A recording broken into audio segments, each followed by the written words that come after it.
வணக்கம். இன்றைக்கி நம்ம பார்க்க போகிற சமையல் ஒரு சூப்பரான மணக்க ஜீரக சம்பா தேங்காய் பால் பிரியாணி எப்படி செய்யலாங்கிறத பார்க்கலாம். ரொம்ப சிம்பிளான மெத்தட் தான், ஈஸியாக பண்ணிடலாம். வாங்க எப்படி செய்யலாங்கிறத பார்க்கலாம். இப்போ ஒரு பேன் எடுத்துக்கலாம். தேவையான அளவுக்கு எண்ணெய் சேர்த்துக்கலாம். நான் இன்றைக்கி சாதாரண ரீஃபைண்ட் ஆயில் மட்டும்தான் சேர்த்துருக்கேன். இது கூடவே தேங்காய் எண்ணெய், நெய், கடலெண்ணெய் சேர்த்திங்கன்னா சூப்பராக இருக்கும் டேஸ்ட்டு. எப்பயுமே கடலெண்ணெய் தேங்காய் எண்ணெய் செய்யும்போது நல்லாயிருக்கும்.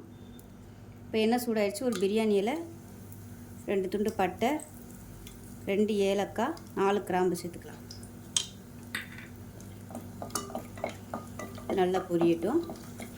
இப்போ இது கூடவே நீளமாக நறுக்குன பெரிய வெங்காயம் சேர்த்துக்கலாம்.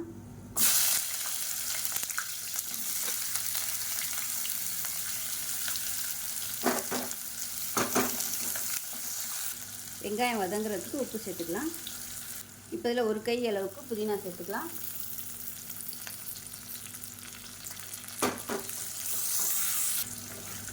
இப்போ பாருங்கள், வெங்காயம் நல்லா ப்ரௌன் கலரில் வதங்கிடுச்சு.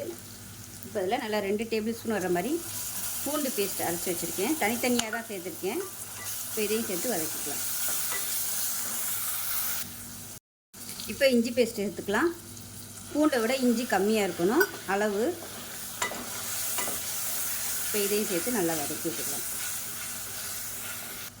இப்போ பாருங்கள், இஞ்சி பூண்டு பேஸ்ட் நல்லா வதங்கிடுச்சு. இப்போ இதில் மிளகாத்தூள் சேர்த்துக்கலாம். காரம் எவ்வளோ தேவையோ அதுக்கு தகுந்த மாதிரி சேர்த்துக்கோங்க. நான் வந்து ஒரு 1.5 டேபிள் ஸ்பூன் சேர்த்துருக்கேன். இதையும் நல்லா வதக்கி விட்டுக்கேன். இப்போ இதில் 2 தக்காளி மிக்சியில் அடித்து வச்சுருக்கேன். இதை சேர்த்துக்கலாம். நீங்கள் நறுக்கி போடுறதுனாலும் போட்டுக்கோங்க. எங்கள் வீட்டில் தக்காளியெல்லாம் தனித்தனியாக இருந்துச்சுன்னா பிடிக்காது, அதனால் நான் அரைச்சி ஊற்றிருக்கேன். இதுவும் நல்லாயிருக்கும், ப்ளைனாக தெரியும். இல்லைன்னா வெங்காயம் தக்காளி எல்லாம் நிறைய குப்பை மாதிரி இருக்கும். அதனால் இந்த மாதிரி அரைச்சி சேர்த்துட்டிங்கன்னா நல்லாயிருக்கும். இப்போ நல்லா வதங்கட்டும். இப்போ இதில் ஒரு 1/4 கப் அளவுக்கு தயிர் சேர்த்துக்கலாம். சேர்த்துட்டு இதையும் எண்ணெய் பிரிய வதக்கிக்கலாம். இப்போ தயிர் சேர்த்து நல்லா வதக்கியாச்சு. 1/2 கிலோ போன்லெஸ் சிக்கன் சேர்த்துக்கலாம். இப்போ இதையும் சேர்த்து வதக்கிக்கலாம்.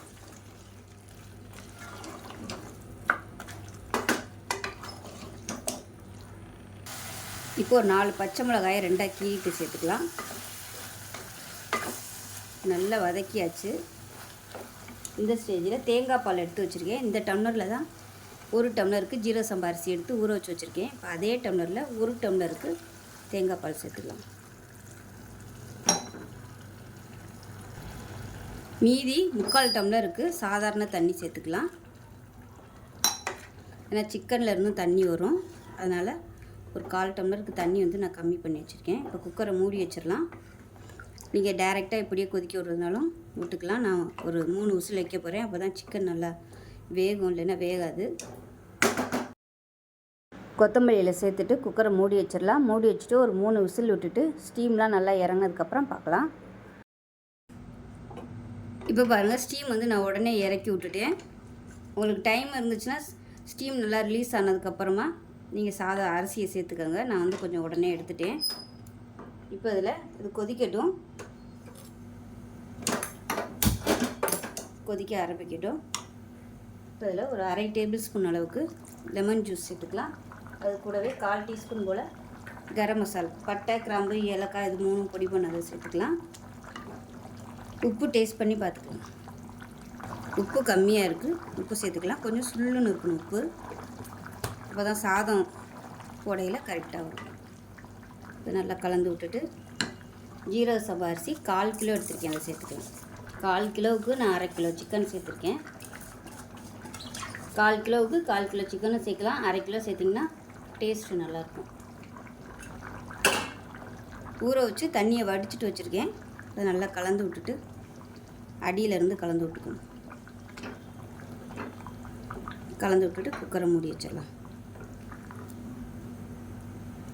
மூடி வச்சுட்டு 2 விசில் விட்டுட்டு ஸ்டீம்லாம் நல்லா இறங்கினதுக்கப்புறமா தான் ஓப்பன் பண்ணணும். நெய் இருந்துச்சுன்னா மேலாப்பில் நெய் சேர்த்துக்கணும். இப்போ 2 விசில் விட்டுட்டு ஸ்டீம் இறங்கினதுக்கப்புறம் பார்க்கலாம். இப்போ பாருங்கள், சூப்பரான பிரியாணி ரெடி ஆகிடுச்சு. எனக்கு ஸ்டீம்லாம் எடுத்து இதுன்றதுக்கு டைம் இல்லை, உடனே எடுத்துட்டேன். நீங்கள் வந்து நல்லா ஸ்டீம் போனதுக்கப்புறம் எடுத்திங்கன்னா சாதம் சூப்பராக வரும். ஸோ டேஸ்ட் நல்லா அட்டகாசமாக இருக்கும். செஞ்சு பாருங்கள். செஞ்சு பார்த்துட்டு எப்படி இருந்துச்சுங்கிறத சொல்லுங்கள். வீடியோ பிடிச்சின்னா லைக் பண்ணுங்கள், கமெண்ட் பண்ணுங்கள், சேனலை சப்ஸ்கிரைப் பண்ணுங்கள், பக்கத்தில் பெல் பட்டனையும் ப்ரெஸ் பண்ணுங்கள். நன்றி.